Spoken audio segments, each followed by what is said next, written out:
Barry Mazor, it's so good to have you in, my friend. It's good to be here, Eric. You know, I couldn't pass up the chance to have you on the show talking about your brand new book, The Everly Brothers Story, Blood Harmony, and came out in July. Yes.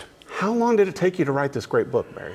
Well, 3.5 years I've worked on that straight through. A lot of research, a lot of talking to people, a lot of writing, some rewriting, and here we are. Well, you know, it's so interesting to me, though, Barry, and once again, you know, you and I have known each other for years. You've got 2 other books out that have been so popular, and all of your writing, particularly with the Wall Street Journal, and No Depression.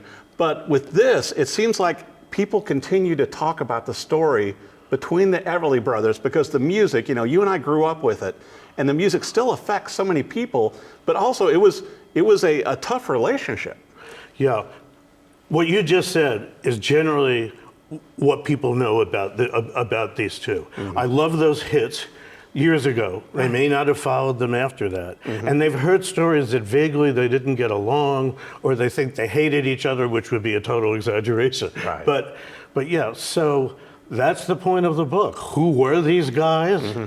What was the music they made? Where did it come from? And what did one thing have to do to the other? Because who they were made a difference in how they wound up sounding. Right, Yeah. which, and once again, you and I were talking before we came in studio, their harmonies and everything, and to where the Rolling Stones, you know, were back in them. They were that big, you know. The Beatles based their kind of singing harmony on the Everlys above all others, and when nobody even knew who they were singing every Everly's record that came out in bars as they came out. Right. And said so to this day. McCartney will tell you that.